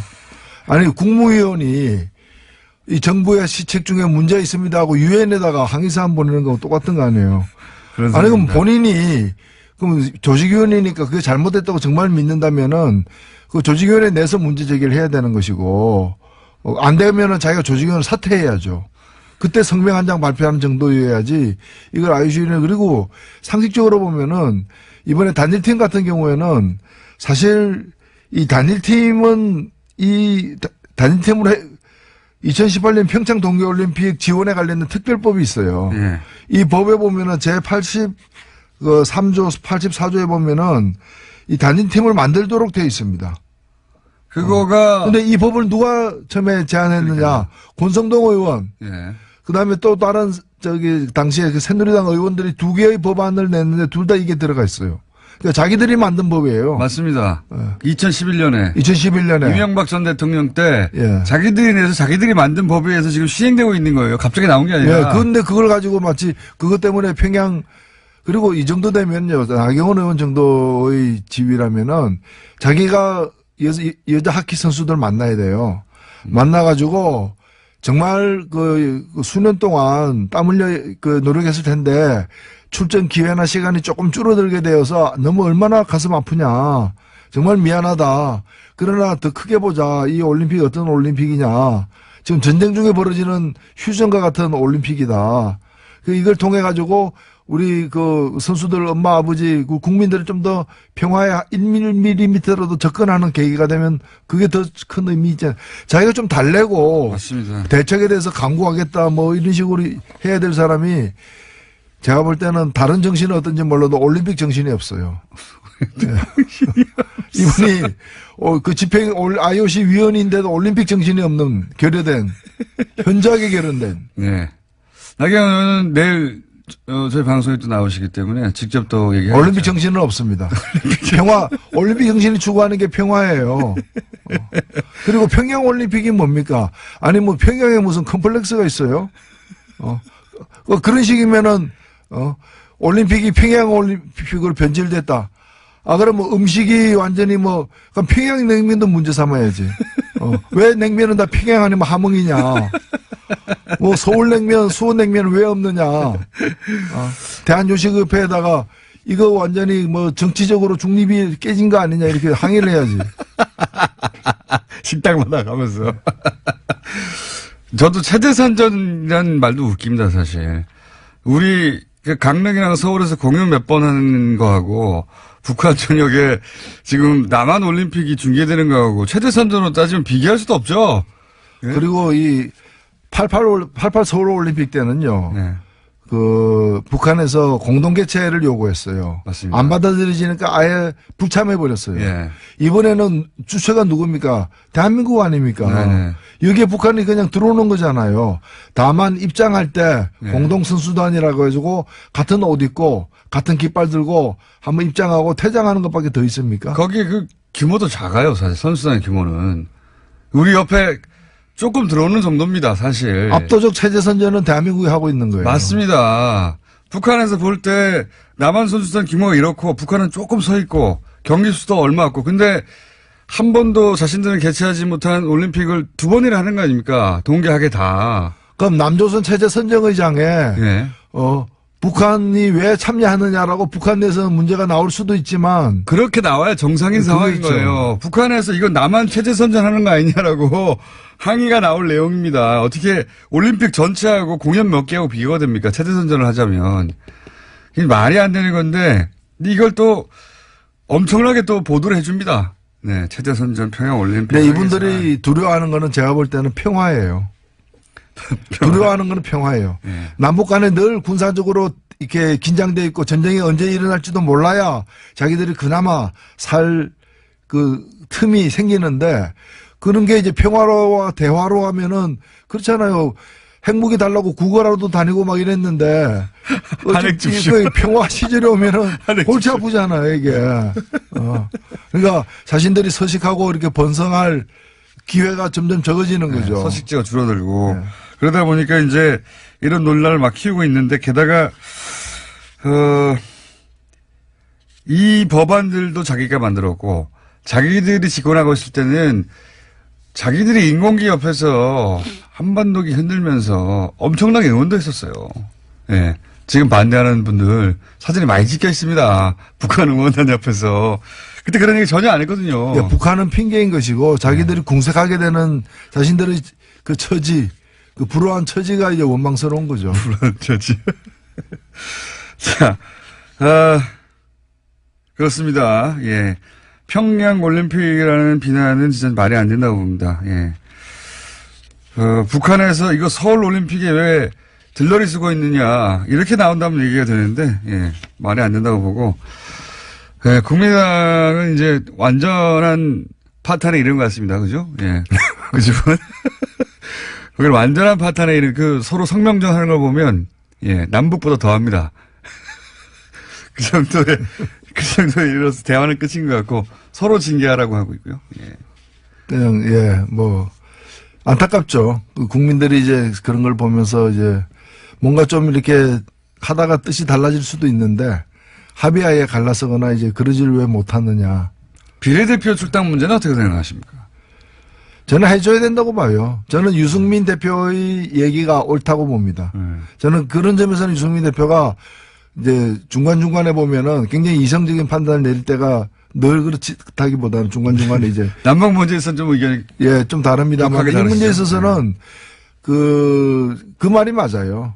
그러니까 정치라는 것이 물론 늘 이제 막 이해관계 때문에 다투기도 하지만은 그래도 선을 그을 때는 좀 이성적으로 그어야 되는데 이걸 사실은 못 먹는 감 찔려나 보자는 그런 식이거든요. 그런 식으로 보내주면 니네가 더 커지잖아 이런 거잖아요. 정치란 건 뜻이 같은 사람들끼리 모여서 하는 것인데 뜻이 다르지만은 너 못 보내줘 왜? 니 잘 되는 거 보기 싫으니까. 그러니까 너는 좀 망해야 돼. 뭐. 그러니까 그거죠 그거. 예, 그런 심보로다가 국민들에게 지지를 호소한다는 것도 참 우스운 거죠. 예, 이 통합 과정에서 제가 보기엔 유승민 대표가 최대 승자고, 예, 득실을 따지자면 안철수 대표가 많이 잃었어요, 사실은.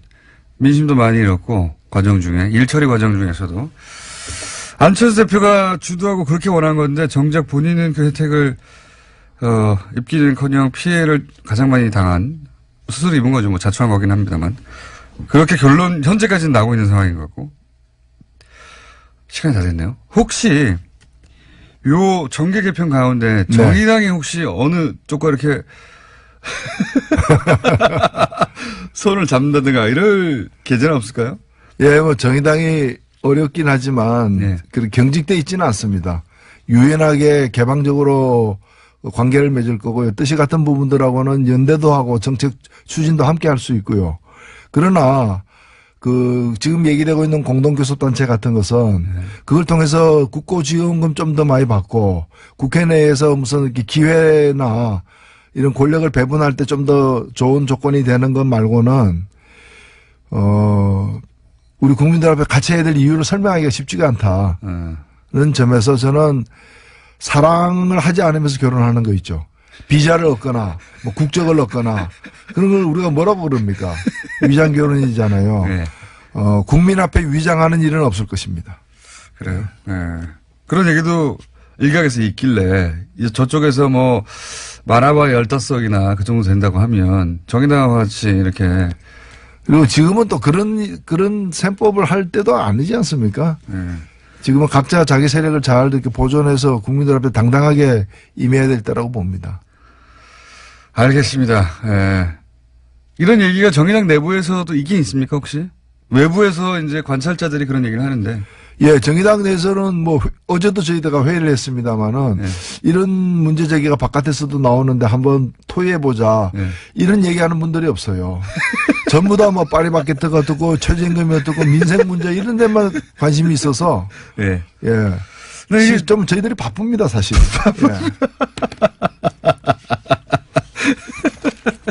여기까지 하겠습니다. 정의당의 노회찬 원내대표였습니다. 감사합니다. 예. 불친절한 AS.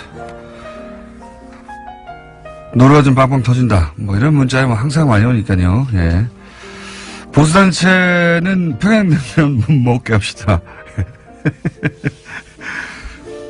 삼권 분립이나 삼권 합의체였군요.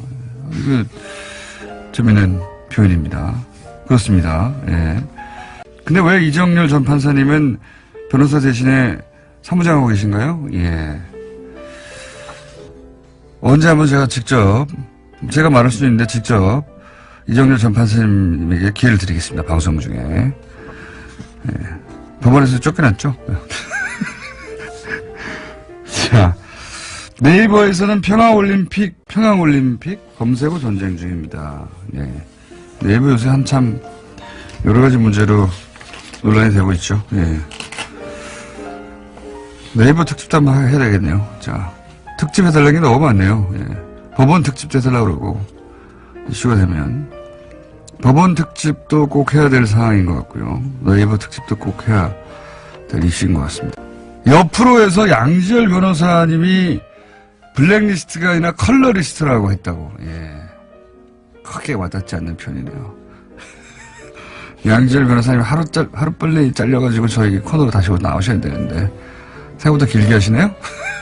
자, 같은 시간에 진행하니까 서로 통화하고 그러면 좋을 텐데 네, 가끔 생각납니다. 양지열 변호사님 컬러리스트라고. 아마 이제 이 블랙리스트에 이 문건에 등장했던 분들의 색깔로 표시를 해가지고 그렇게 표현한 것 같습니다. 양지열 변호사님 이름이 문자에 등장했기를 오랜만에 소개해드렸습니다. 곧 잘리길 기대하고요. 예, 여기까지 하겠습니다.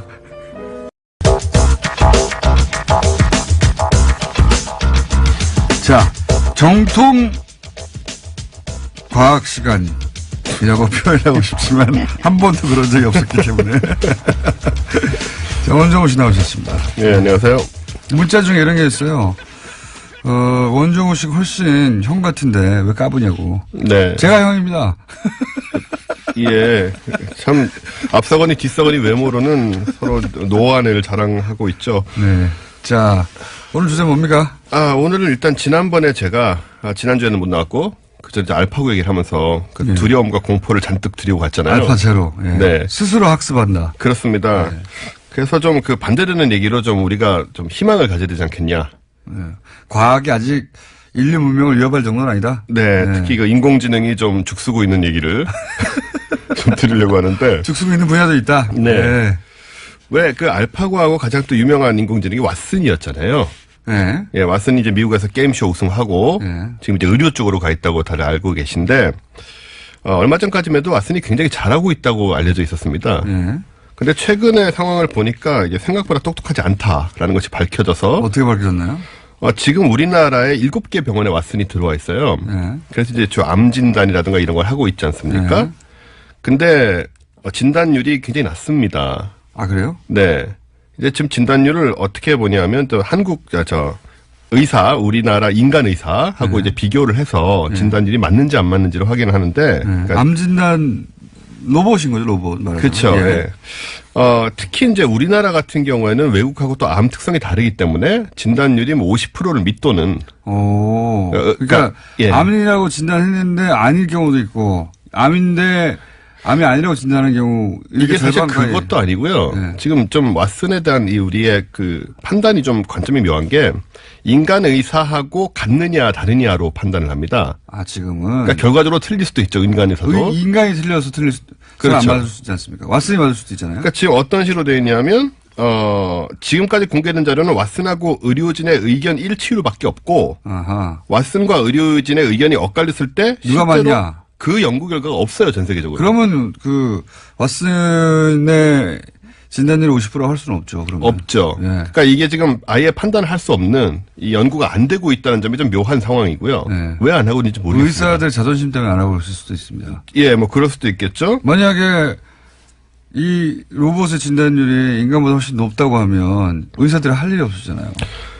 예, 그렇겠죠. 적어도 암 진단에 관한 한. 예.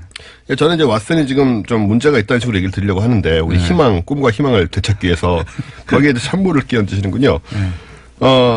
그리고 사실 IBM 측 자료가 그러니까요. 뭐였냐면 그 왓슨이 잘하고 있는지도 몰라요. 아니에요. 지금 표정도 굉장히 좀 무서웠어요.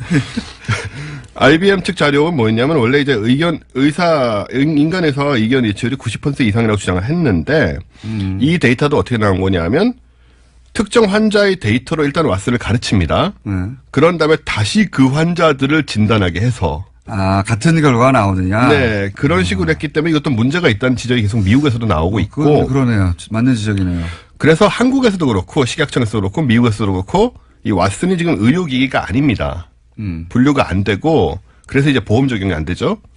그냥 의학 저널을 검색하는 기구로 만 초라한 그런 명칭으로 등록이 돼 있는 상태라서 그렇군요. 왜냐하면 기존의 방대한 의학 정보들을 정보 처리를 해서 자가학습을 한다 이런 원리란 말이죠. 네, 그렇죠. 그러니까 지금 알파고가 처음 나왔을 때, 맨 처음에 이제 기보를 연구해서 스스로 이제 두게 하고 그렇게 출발했지 않습니까? 근데 이거 발전하다 보면 지금 제로가 나왔잖아요, 제로가. 그렇죠. 제로는 기존의 기보 보지 않고 규칙만 입력하면 스스로 공부를 해가지고 이긴다면서요. 그렇죠. 인간의 기보를 연구한 로봇들을. 그렇습니다. 그러니까 거기까지 갈 수도 있다. 갈 수도 있고 막 가는 게 목표긴 하겠죠. 다만 이제 현재 상황은 우리가 기대했던 혹은 우려했던 것만 못하다라는 게 얘기고 변수가 바둑보다 더 많겠죠. 그렇겠죠. 바둑판 자체가 움직이진 않은데 여기는 인간부터 매우 다양한 종류와 체질과 환경이 있으니까. 그렇습니다. 그래서 사실 미국 최고의 그 암병원이 이제 MD 앤더슨 암센터라는 데가 있는데 여기는 1912년부터 지금까지 왓슨의 알고리즘을 이용해서 폐암하고 5가지 백혈병 치료 프로그램을 개발하고 있었어요. 그러다 2016년 9월에 그냥 계약을 종료해버립니다. 아, 이걸 안 되겠다. 안 쓰겠다, 이 얘기죠. 안 맞다. 그래서 지금 의료계에서 말씀하신 대로 의사들이라든가 이런 쪽에 두려움이 있는지도 모르겠지만 의료계에서 왓슨의 활약이 알파제로 같이 그런 것은 아니다. 근데 이제 그것도 구글 딥 마인드였나요? 네네. 거기서도 처음 도전했을 때 앞으로 무슨 10년, 20년 후에 일어날 일이라고 했었는데 그거 하나에 매달려가지고 불과 5년인가 6년 만에 결국 인간을 뛰어넘은 수준이 아니라 이제 두려운 수준까지 가버렸잖아요. 그렇죠. 이제 이 알파제로를 바둑으로 이길 인간은 존재하지 않는 거예요, 사실은. 없습니다. 영원히 안 나올 거고요. 영어도 안 나올 것이고요. 그것처럼 집중해서 한 곳에 파서 나올 수도 있습니다. 그럼 결국은 왓슨이 인간 의사들 다 쫓아내고 이기겠죠. 근데 이제 결론이 그렇게 나오는군요. 제한돼서 쓸 수 있겠죠. 그러니까 왓슨으로 진단을 하고 혹여 놓친 부분이 없나 인간이 점검을 한다든가. 그렇게 쓸 수는 있을 것 같은데 이건 두렵진 않아요. 병을 고치는 쪽이라면 두렵지 않은데. 네. 그래서 뭐 이제 앞으로 지금 진단만 하고 있는데 앞으로 처방까지 다 이렇게 그런 것이 나온다면 또 다시 한번 생각해 볼 문제고 어쨌든 지금 기대만은 못하다는 게 좀 중론입니다. 전 세계적으로. 요 특정 분야에 있어서는. 예, 그렇습니다. 바둑은 끝났고요. 바둑은 완전히 끝났죠. 네, 바둑 바둑은 장기 뭐 이런 건 다 끝났습니다. 인간이 개발한 게임들, 복잡한 게임들 네. 다 끝났습니다. 예. 그 뭐 스타크래프트라든가 이런 것에도 도전을 한다고 하더라고요. 컴퓨터들이. 예. 뭐 그거는 뭐 시간 문제로 전부 다 이제 정복을 하겠죠. 그러니까요. 게임 같은 거는 다 끝날 것 같아요. 결국. 네. 자, 그 다음에 뭡니까? 예, 또 그냥 한 오늘은 개가 이게 좋아요. 왓슨은 그렇다고 치고요. 네, 오늘은 그냥 요즘 블록체인 얘기 많이 나오잖아요. 블록체인. 예. 비트코인 얘기 많이 나오고. 예. 그래서 이야기를 좀 할까 하다가 예. 하다가 예, 너무 예민한 주제라서 뭐 특별히 예민하지도 않아요. 예. 그 반응 신경 쓰기도 싫고. 예. 욕먹을까봐. 예. 잘 모르고. 아니, 그냥 규제해야 되는 겁니다, 이거는. 그냥 돈 벌고 싶은 거예요. 뭐 자꾸 복잡한 기술 얘기할 필요 없어요. 복잡한 기술은 그 기술 나름대로 얘기할 영역이 있는데 지금 현상은 그냥 돈 벌고 싶어서 그런 거예요. 자꾸 복잡하게 얘기하는지 모르겠어요. 예, 지금 현상은 좀 문제가 있죠, 사실. 그냥 돈 벌고 싶어서 벌어진 현상입니다. 돈 벌고 예. 싶은 게 나쁜 게 아닌데 그 과정에서 불거지는 이제 통제할 수 없는 현상들 혹은 뭐 많은 사람이 피해를 주는 어떤 결과들이 있으니 거기에 장치를 하자는 거예요. 기본적으로 유시민 작가님하고 생각이 같으신 건가요? 저는 기본적으로는 그 스탠스입니다. 그렇군요. 예. 네. 블록체인의 기술에 대해서는 유시민 작가보다는 좀 더 긍정적으로 생각하는데, 네. 예. 기본적으로는 지금 현상은 그런 현상이다. 네. 예. 네, 그래서 어쨌든 그 얘기 안 하려고요. 네, 더 깊이 들어가지 않고 저는 딴 얘기로 넘어가겠습니다. 네. 그냥 올해 이제 새로 시작을 했으니까 이제 올해 새로 등장하는 뭐 기술적인 접근들. 새로운 기술. 네, 정확하게 말하면 그 기술들을 사회적으로 상용화하려는 시도 한 두 가지 정도를 설명을 드리려고 해요. 네. 먼저 우리가 관심 있는 분들은 그 하이퍼 튜브란 걸 들어보셨을 겁니다. 저 들어봤습니다. 네. 하이퍼 튜브란 거는 영화에 이제 나오는 거예요, 옛날에. 거의 뭐 보면. 그런 개념이죠. 예. 네. 튜브에다가 기차 같은 게 들어가가지고 뿡 빨리 가는 거 아닙니까? 예, 진공 튜브를 예, 만들어서 거의 진공으로 돼서. 그 튜브를 뭐 지하에 건설하기도 하고 네. 이제 SF 같은 데 나오던 얘기인데 요게 이제 몇 년 전에 그 유명한 일론 머스크가 예, 유명한 사람이죠. 예, 이 사람이 만들고 있지는 않고요. 그냥 얘기를 했어요. 그래서 들고 나와서 이제 이런 거 할 수 있다, 이런 거 하자, 뭐 이런 얘기를 하고 본인이 아이언맨의 보내줬습니다. 실제 모델이죠. 예, 근데 잘 보면은 이렇게 왜 모델인지 잘 모르겠습니다. 뭐 공통점이 없는데 얼굴은 공통점이 없지만 뭐 이렇게 상상만 하던 과학기술을 실제 네. 과감하게 뭐 실현에 옮긴다 뭐 이런 의미겠죠. 예, 저 전에 한번 비교를 해본 적이 있는데 좀 개인적인 공통점은 참 없더라. 개인적인 또. 예, 뭐 부모가 부자도 아니고 무엇보다도 아이언맨이 아닙니다. 그런 수트를 착용하고 활동하고 있지 않아요. 네, 그런 점에서 굉장히 큰 차이가 있는 사람이죠. 어쨌든 이제 이거 그 기술이죠. 진공 상태 튜브를 건설하고 열차를 넣어서 움직이게 하자.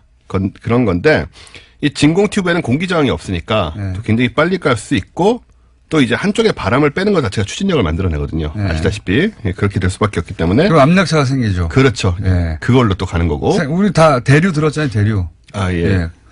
그 차가운 공기는 뭐 그렇게 갈 필요 없고 압력차가 생기면 움직일 거 아닙니까? 네, 예, 차가운 공기하고는 전혀 관련이 없고요. 공기가 흐른다. 네네. 예, 압력차가 생기면 그렇습니다. 이제 이 물건이 움직이겠죠. 이 물건이 기차일 뿐인 겁니다. 네. 예. 근데 이게 이제 미국에서 뭐 가속주행 시험 작년에 성공하고 했는데 오늘 말씀드릴 얘기는 뭐냐면 바로 올해부터 우리나라가 여기에 뛰어든다는 거예요. 아, 우리나라가 오, 왜 이거 괴짜 업체에서 하는 게 아니고 몇 년 안 된 얘기인데 우리나라가 바로 뛰어드네요. 네, 뭐 과기정통부 산하의 그 정부 출연 연구소들 있지 않습니까? 네. 뭐 건설기술연구원, 교통연구원, 기계연구원, 전기연구원, 전자통신연구원, 그리고 한양대, 그리고 유니스트 이런 8개 기관이 지난 17일에 협약을 체결하고 앨런 머스크도 이거 상용화 못했지 않습니까? 지금? 아직 상용화된다 한 군데도 없습니다. 네. 이걸 우리나라의 출연연들이 모여서 같이 연구를 하기로 지금 협약을 체결을 하는. 오, 좋네요, 이거. 그죠? 네. 좀 참신하죠. 예. 이거 보통 이제 다른 나라에 나오고 나서 우리는 저런 거 못하나 그랬었는데. 네. 비교적 빨리 뛰어든 분야입니다. 비교적 빠릅니다. 그리고 공상과학적인 거를 이제 실현하는 것 같아서 좀 느낌이 좀 뭔가 우리가 이제 좀 참신하죠. 공상과학적인 거 실현하는 적은 별로 없었어요. 그런 나라가 아니잖아요, 우리나라가. 로켓, 저기 뭡니까. 60년대에 달에 갔거든요. 그렇습니다. 60년대에 안 태어나신 분들 많죠? 인구 중 절반은 안 태어나셨는데, 60년대 달에 다 갔어요, 이미. 네. 우리가 발사체가 없어요, 아직도. 예, 발사체가 좀 1단 로켓이 없죠. 미국이 못하게 해서 그런 겁니다. 우리가 사실 예, 이거 그 개발 능력이 없어 아니라. 미사일 기술이기 때문에 그게 굉장히 어려운 문제고요. 어쨌든 이제 사실은 유럽, 캐나다 이런 쪽이 개발 준비를 하고 있긴 한데 이걸 만약에 우리가 개발하게 되면 서울, 부산까지 30분 만에 갑니다. 저는 이 얘기 나올 때마다 저도 신기하잖아요. 네. 그래서 이제 몇 번 관련 문서나 본 적이 있는데 어떻게 세우나 모르겠어요. 이 터널을 만드는 게 중요한데 사실 이게 터널을 우리나라 같은 데는 산도 많고 해서 이게 뚫고 가는 게 중요하긴 하지만 이게 사실은 굉장히 비쌀 것 같은데도 불구하고 기본적으로 터널만 만들면 되기 때문에 네. 기존의 초고속 열차 우리 KTX나 그보다 더 빠른 기술. 거기는 어쨌든 마찰력으로 세우잖아요. 그렇죠. 레일에 브레이크를 걸어서 마찰력으로 무게도 있고. 네. 여기는 공기 저항이 전혀 없지 않습니까? 네.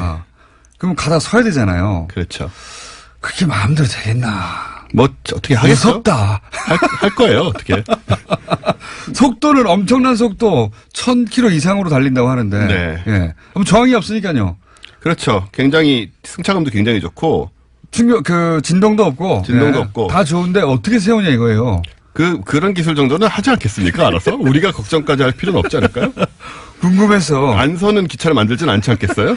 그게 서는 부분이 잘 안 돼가지고 이게. 걱정이 참 많으시군요. 그런 데 네. 대해서. 좀 빨리 나왔으면 좋겠는데. 예, 어쨌든 건설 비용이 10분의 1밖에 안 들 수도 있답니다. 오히려 전기로 달리는 이 고속열차보다. 생각해보면 말이죠. 이걸 만약에 우리가 대륙 끝에 있어요. 네. 이게 만약에 계속 발전한다면 서울에서 파리까지 쭉 갈 수도 있는 이미 겁니다. 그 얘기가 나오고 있습니다. 네. 그래서 국내에서 이걸 건설해가지고 중국하고 통과해서 유럽까지 있는 이런 얘기 많이 있었잖아요. 슉 날아가는 겁니다. 그러면 진짜. 비행기 이상의 속도로 갈 수가 있는 거죠. 그러니까요. 예. 그리고 이제 하늘에 떨어질 생각 그런 걱정도 하지 이런 않아요, 위험도 제가. 없고. 그래서 그걸 목표로 하지만 해서 어떻게 우리나라가- 써주냐. 예. 그 방송 들으신 분들이 이거 걱정 좀 해주십시오. 이거 좀 우리 공장장님 걱정이 큽니다. 그것 좀 알아봐 주세요. 어떻게 반드시 쓰냐. 쓰게 만들어 주십시오. 예, 안 쓰면 어떡하냐. 자, 원종우 씨였습니다. 감사합니다. 내일 뵙겠습니다. 안녕.